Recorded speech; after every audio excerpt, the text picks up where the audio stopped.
All right, so we're diving into some deep waters today. We're talking about the soul. Like, where does it come from? What's it made of? What's the point of it all, really? Yeah, it's one of those big questions, isn't it? The kind that humans have been grappling with forever. And we've got this really interesting book to guide us, Psychology in Kabbalah. Right, by Zev Ben Shimon Halevi. And what's so cool about it is it doesn't just stick to one perspective. You've got Kabbalah, obviously, but it weaves in psychology, Freud, Jung, even a bit of astrology. Kind of looking at the soul from all these different angles. Yeah, exactly. It's like using different maps to explore the same mysterious territory. Now, just to be clear up front, we're not trying to prove or disprove the soul's existence here. Right. It's more about understanding the frameworks, the different ways of thinking about it.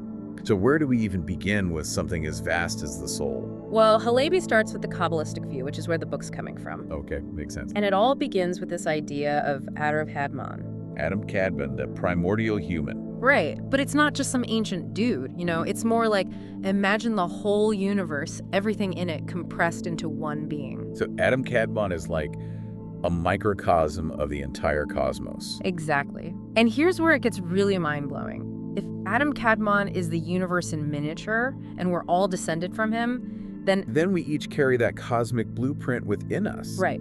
You, me, everyone listening, we're all miniature universes walking around. Wow, that's a huge thought. It is. It reframes everything, doesn't it? Our relationships, our challenges, our potential, they all take on this cosmic significance. So if we're each a little universe, what's the point of our existence?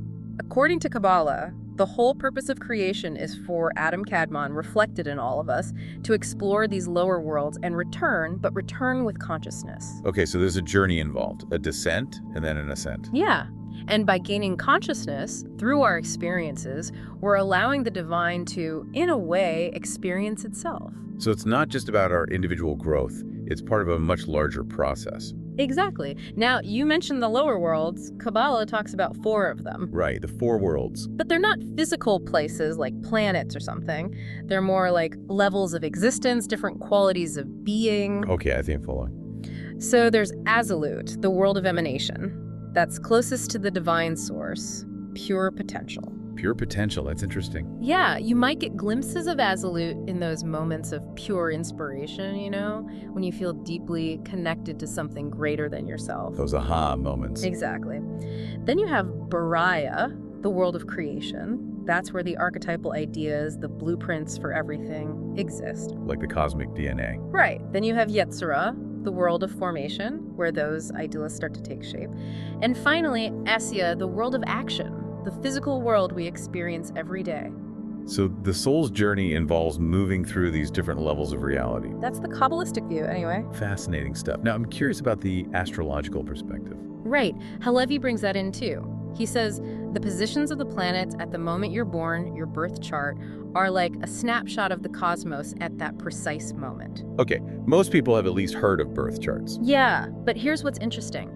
Halevi suggests that this snapshot can reveal your character tendencies, even potential life paths you might take. So it's not fortune-telling, but it can offer some insights. Exactly, and it's important to remember he emphasizes free will. You always have the choice to respond to those influences in different ways. It's like a weather forecast. It can tell you there's a chance of rain, but you still decide whether to bring an umbrella. Perfect analogy. So astrology provides this map of potentials, but you're the one navigating the terrain. Now, how does this tie back to the Kabbalistic idea of where the soul comes from? Well, Kabbalah says that humans originate from Azalut, the world of emanation. That highest world, closest to the divine. Right. And this is different from other creatures, which are said to originate from Bariah, the world of creation. So humans have a more direct connection to the source. That's the idea. And Halevi points to Enoch as an example of someone who fully realized that potential. Enoch from the Bible. Yeah. Kabbalah sees him as the first human to completely develop his spiritual potential. He ascended to the higher worlds, gained incredible wisdom, and, according to tradition, became Metatron. Metatron, the angel. Yes, he transcended physical death and became this incredibly powerful being associated with divine knowledge. Wow, that's quite a transformation. It is, and it points to this idea of human transfiguration, of reaching a higher state of being. So it's like a blueprint for what's possible for all of us. Absolutely. Now let's shift gears a little bit and talk about the structure of the psyche, our inner world. Okay, time for some psychology. Right. Halevi dives into Freud's model of the id, ego, and superego.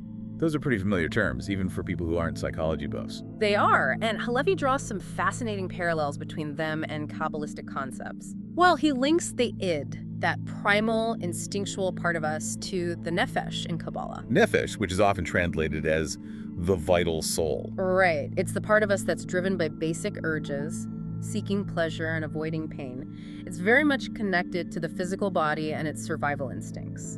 And what about the ego? Where does that fit in? Halevi sees the ego as centered in Yesod, which is one of the Sephirot in the Kabbalistic tree of life. Yesod, which is often associated with foundation and connection. Exactly. And the ego's role is to act as a mediator between the id, with its primal desires, and the external world. It's the part of us that develops the reality principle. So it's like the ego is trying to keep us grounded while still allowing us to pursue our desires. Right. And Halevi emphasizes the importance of the ego. He sees it as a steward, serving a higher purpose, helping us navigate life and move towards our potential. Okay, that's an interesting way to look at the ego.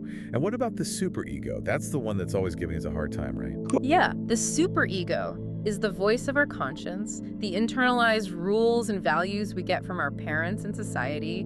It tells us what we should and shouldn't do. But sometimes it can be pretty harsh. It can. And Halevi points out that this internalized ideal can sometimes conflate with our true feelings, leading to inner turmoil. So we've got the id, the ego, and the superego all interacting within us. And Halevi's showing how these psychological concepts relate to the Kabbalistic view of the soul. Exactly. Now, he doesn't stop there. He also brings in Jungian psychology. Jung, the guy with the archetypes and all that. That's him. And Jung's ideas add another layer to this whole exploration of the soul. What are archetypes again? It's been a while since my Psych 101 class. Okay, so Jung believed there are these universal patterns and images that exist in what he called the collective unconscious. It's like a shared reservoir of human experience. So everyone taps into this collective unconscious. That's the idea. And these archetypes, these universal patterns, influence our thoughts, feelings, and behaviors, often without us even realizing it. Can you give some examples of these archetypes? Sure. Halevi specifically mentions the Great King archetype, representing leadership and authority. There's the hero, who embodies courage and overcoming obstacles, and the trickster, who's all about shaking things up, challenging the status quo. Okay, I can see how those archetypes show up in stories and myths throughout history. Exactly, they're universal. And then you have the anima and animus archetypes, which are particularly interesting. Those are the feminine and masculine principles, right? Right. The anima is the feminine principle within men, and the animus is the masculine principle within women. And Halevi connects these to the Eve and Adam principles in Kabbalah. Yes. He sees them as representing the passive and active forces within each of us. And Jung believed that we often project our anima or animus onto others, especially in romantic relationships. So we're drawn to people who embody those qualities we feel are missing within ourselves. That's the idea. It's like we're seeking wholeness through those relationships. Makes sense. And what about the persona? That's another Jungian term. Right. The persona is the mask we wear in public, the image we present to the world. Like our social media profile. Kind of, yeah. It's how we want to be perceived. But Jung warned that if we become too identified with our persona, it can hide our shadow. The shadow.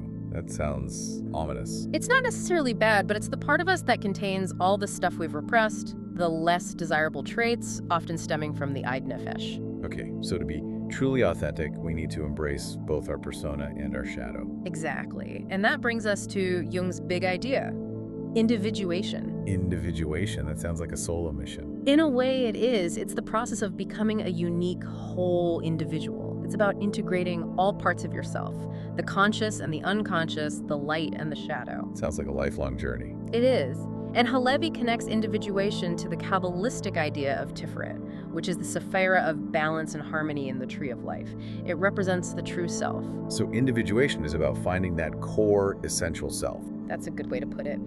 And Halevi even sees the adolescent stage, that time of breaking away from parental influence, as a key step in individuation. Yeah, that makes sense. You're starting to figure out who you are apart from your family. Exactly. Now, remember how we talked about Nefesh as the vital soul connected to the physical body? Yeah. Well, Kabbalah actually distinguishes between Nefesh, the psyche, and the spirit.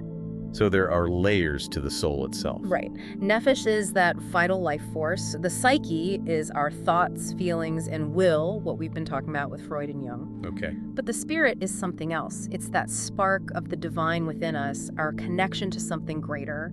It's linked to the higher self and the potential for transpersonal experiences. Experiences that go beyond our normal everyday awareness. Exactly. And Halevi also touches upon the Kabbalistic view of reincarnation. Reincarnation, the idea that we live multiple lives. Right. And in Kabbalah, it's called Gilgul. Gilgul. The belief is that we might need multiple lifetimes to learn, grow, and resolve karmic patterns. It's all part of the soul's evolution. So life isn't just a one-and-done deal. Not according to Kabbalah. And even the phrase, the world to come, in some Jewish prayers is interpreted as referring to the next incarnation. Interesting. So it's not about going to heaven or hell, but about continuing the journey in another life. That's one interpretation, yes. Now, what happens at death? The big question. Kabbalah sees death as the separation of the physical and psychological bodies. The nefesh, the vital soul, disperses. The psyche, being more subtle, eventually dissolves back into the world of formation. It's like a gradual process of returning to the source. Right. But the spark of the divine within us, that's what continues its journey, hopefully having reached a higher level of its potential. Okay, so throughout all this, we've been talking about cosmic influences, archetypes, past lives. It can all feel a bit like destiny. I know what you mean, but Halevi is very clear that free will is still paramount. We're not just puppets of fate. Exactly. He emphasizes that astrology, Kabbalah, all these systems, they offer potential pathways, but you always have the power of choice. Okay, that's reassuring. And he talks about karma, the idea of cause and effect influencing future lives. But even karma doesn't negate free will. It just presents us with certain situations, certain lessons to learn. So we're actively participating in shaping our own destiny. Yes. And he even mentions this idea of Ibor, where discarnate or even incarnate souls can help others work through their karma. So there's this interconnectedness, this potential for helping each other on the journey. Absolutely. Now, what about mental and emotional struggles? Where do those fit in? Yeah, that's a big one. Halevi suggests that these challenges can arise from disruptions in our development or from imbalances in our psychological makeup. He even links specific issues like paranoia to imbalances in certain sephiro, like Gevura, which is associated with judgment and restriction. So mental health is tied to the overall harmony of our inner system. That's the idea. And he even suggests that psychosis can be understood as a state where the ego can no longer connect external events with internal processes.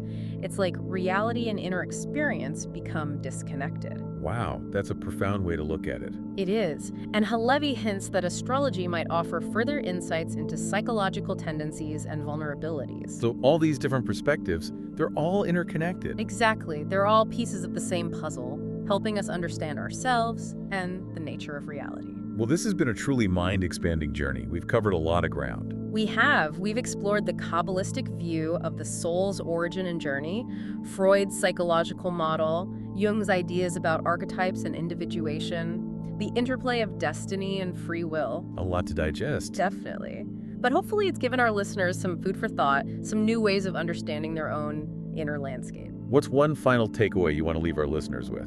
Remember, these different frameworks are tools, maps, for exploring the mystery of the soul. Don't be afraid to delve deeper, to keep questioning, to discover what resonates with you. Wise words.